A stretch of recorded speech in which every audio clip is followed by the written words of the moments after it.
So since this is my first studio vlog, I figured it was best to do a little bit of an introduction. My name is Nicole. I am a illustration artist. I am originally from Australia, but I live in Oregon with my American husband and our cat. I have been doing illustration art as a, again, I'll use the quotations, job for about 2.5 years now. It could be longer than that. But I didn't really get serious about it until, like fully serious, I would say, until about last year. I do mostly ink and watercolor illustrations. The reason I want to do these videos, like I said, is that I find these kinds of videos to be enjoyable to watch and just an encouragement for me to do my work and keep me company and that sort of thing. So I thought that maybe other people would find some value in something that I would put out. I don't think that I'm doing this from a place of any sort of expertise, certainly not vlogging expertise, but I'm not sitting on a pedestal saying that like, this is how you draw and this is how you do this and this and that. This is just the way that I do things. I'm constantly growing and learning and wanting to try new things and such. I think it's really valuable to see other people be creative and how that can be influential and encouraging to others to also be creative. I also, of course, I'm not going to be dishonest here. I would love to be able to grow my audience and, you know, have someone to sell my artwork to, let's be honest. But more than anything, just to have other people to talk about this kind of thing. And the act of making these vlogs, I hope, will be an encouragement to myself to, you know, get the work done and to create in different ways. Even the, you know, the making of the videos is a sort of creative outlet as well. So I'll just tell you, I should say that like I mentioned in the other video, I did have a shop on my website. I opened that last year, early last year, but then ended up temporarily closing, at least temporarily closing it late last year, just because I found that it wasn't really working in the way that I hoped. And I just wanted to take a step back from it for a bit and see how I could finagle things and see what I could do to hopefully make it more successful. I do still have my store on Society 6, and last year I also started a Spoonflower store, which is a place where you can put your art onto fabric, that print-on-demand fabric that people can buy, and that's actually been really amazing. I've been putting most of my time into that recently, as opposed to the Society 6, which has fallen off a bit, because I find that it has granted me a lot of like creative freedom in ways that just the straight up illustrations hasn't recently. It's not that I'm preferring it all the time, but I don't know, something about creating the patterns has been really fun lately. So the big things that I'm working on at the moment, I am in the middle of finishing a 5-piece mini series that I possibly will be making into postcards. They involve Australian animals.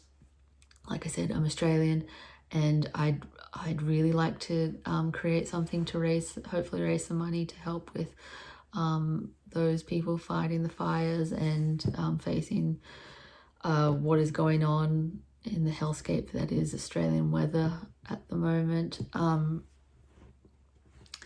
And I also have just started doing something that I've been putting off since November. I wanted to upload and clean up and get ready all of my pieces. In October I did Drawloween, which is sort of similar to Inktober but without the ink restrictions, and it's done through Mab Graves, the artist Mab Graves, and I took part in that, and I'd love to get all those pieces up on my Society 6. So I have to like scan them and clean them up and make them the right size, dimensions and everything for Society 6.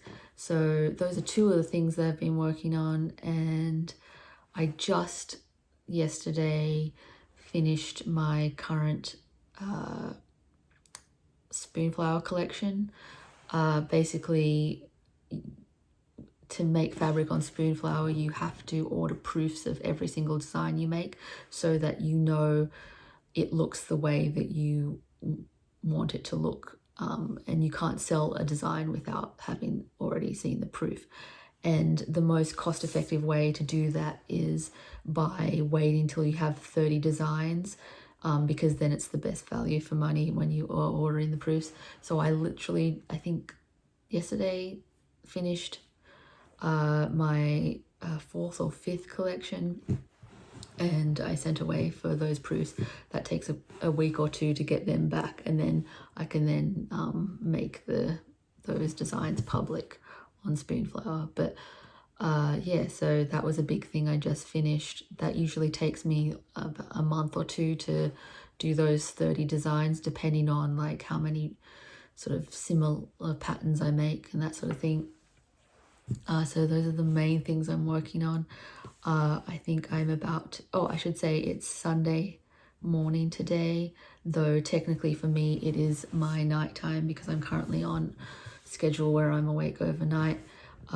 So I'm just about to start getting scanning on my Drawloween pieces, and then I'll see where I go from there.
Hey, so it's Tuesday morning today and you just saw me working on the platypus for my Australian postcard set.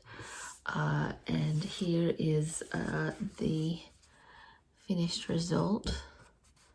Obviously I'll do it more to a rectangle shape once I upload it and fit it to the postcard ratio. But yeah, here's a little sleeping platypus guy. And then I've finished 3 other ones of that so far. I've got the sleeping koala in a tree, and I have this little baby kangaroo, and these adorable, almost kissing koalas. And then I have one more left to paint, and that's the sugar glider, the baby sugar glider, and it's sitting on a strawberry. And then I should be done with that part of it, and then I'll upload them and make them into postcards. And I'm not sure how I'm going to handle it. I'd like to say that I could just order something and know that, you know, people are going to buy it. Because I should say I don't print my stuff at home. I get my stuff printed elsewhere because I don't have a good enough printer system to do the whole print on demand at home thing. So I usually, yeah, just send away to get my stuff printed. At the moment, I prefer that. That being said, because I haven't made that many sales, it does leave a lot of product left over. And in this scenario where I'd really like to raise money specifically for the fire funds in Australia, I don't want to just sort of dive headfirst into it and order something that possibly people don't want. So I feel like I'm going to sort of scope out and try and see if there's much interest, and if, you know, if there isn't any interest, I mean, I'll do this anyway. I'll be making private donations, but that's not why I mentioned it. I feel like I'll do a feeler, possibly a pre-order system, something of that nature, and see how it goes. Let me know if you'll be interested in those. What it will be a 5 postcard set, and I can put those in just a letter size sort of envelope with a protective sleeve, and that will keep shipping costs down. I believe I'll make it free shipping, and then regardless of how much the shipping costs and how much the prints cost, I will be donating 100% of the sale to it. Not just 100% of the profit, but like 100% of the price. I'm thinking it will be $12 for the 5 postcards with free shipping, international shipping. And then all 12 of those dollars will be going to the charity. I haven't pinpointed exactly the charity that I want to donate to just yet. I have heard issues with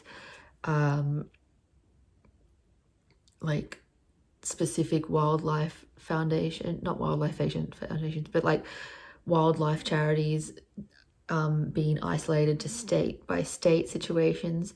But I also would like to look into if there are any charities that are run by Indigenous Australians, because I've heard of incidences where, I mean, these are just anecdotal, but that people are maybe being overlooked in the charitable situation. So I don't know exactly where, but if you could tell me whether even you'd like the look of these guys at all, and if you'd be interested at all in the postcard set, yeah, that would be a help. I'll also, you know, put a run out, like sort of feelers out on my Instagram stories and that sort of thing. My information will always be down in the doobly-doo. Yeah, I'll go grab a postcard so you can see what they would sort of look like because I'll be getting them through the same people, and the backs of the postcard will be the same as the postcards I already sell.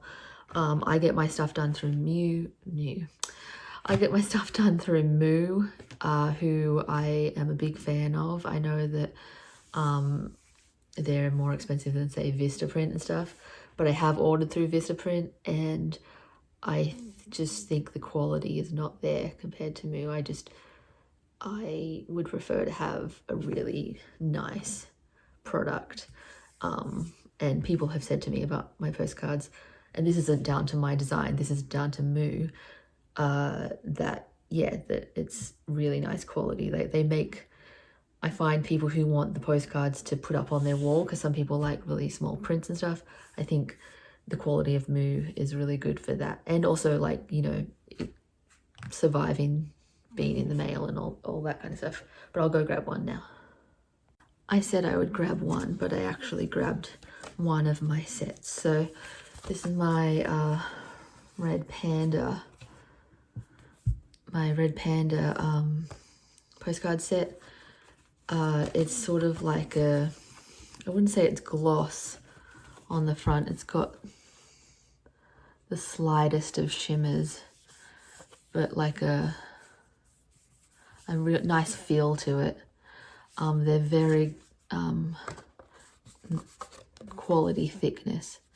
And then my little design that I drew on the back. But so those are those three. That's what it will, obviously it won't look like these pictures. It will look like the Australian Animals art, but the back will look the same. So just that kind of thing. Yeah, so it would be a pack of 5. It would be in an envelope, and the shipping would be free international. So if you could, you know, let me know if you'd be interested in that. That would be a huge help. I'd really appreciate it. So my latest Spoonflower collection arrived, and I thought that I would open it on camera. As well as my collection, I also ordered, let's see if I can do this one-handed. I also ordered a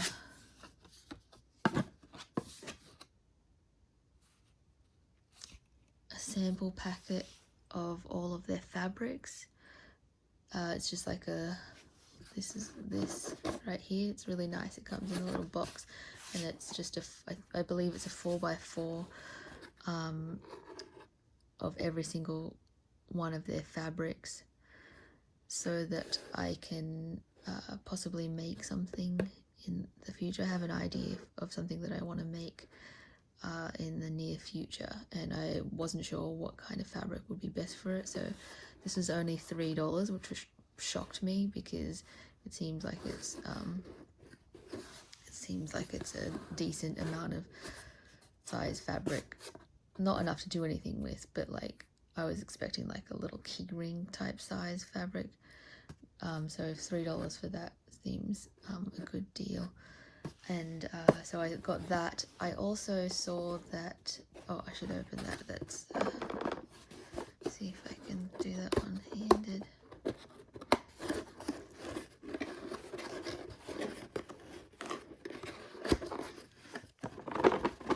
Almost there.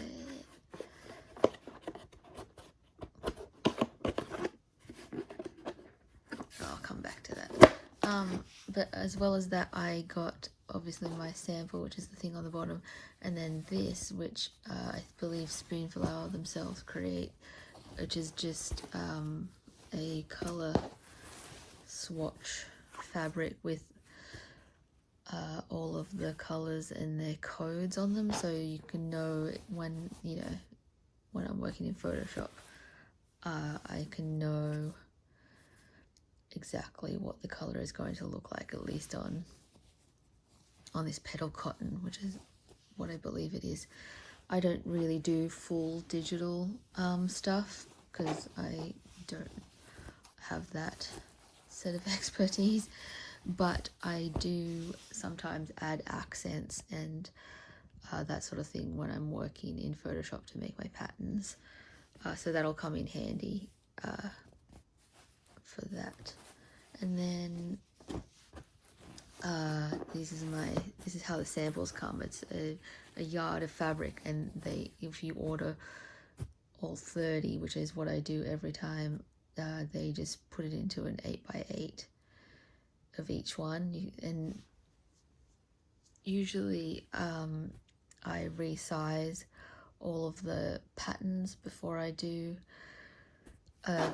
order the sample, but I was doing this late at night and I was an idiot and forgot to resize my patterns, so these aren't exactly as they will look. They're mostly way too large compared to what I want, but that's the point of the proof, is that you can see what you want to change color-wise, size-wise, and everything, and then you can make those changes and then make the patterns available for sale.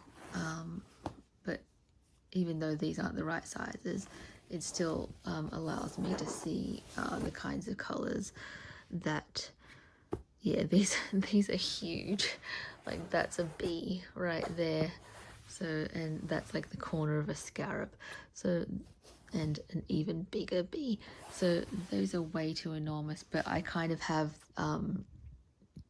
my other patterns to go by, so I can fix the sizing, and that should be fine. They'll be a lot smaller. These I do it sort of with the idea that they're going to be made for clothes. That's my base sizing, and then if I want to do like a bigger one, I'll do that as large scale, and if I don't want to do a small one, I'll do that as small scale, because you have to have separate listings for different sizes of the print. But yeah, that's all looking good. So it's Tuesday today, and I think I'm going to stop the vlog there. I still have other footage, but I feel like it's gone on long enough for a first vlog, and I'll just put the other stuff in next week's vlog. So I hope you enjoyed what I put out.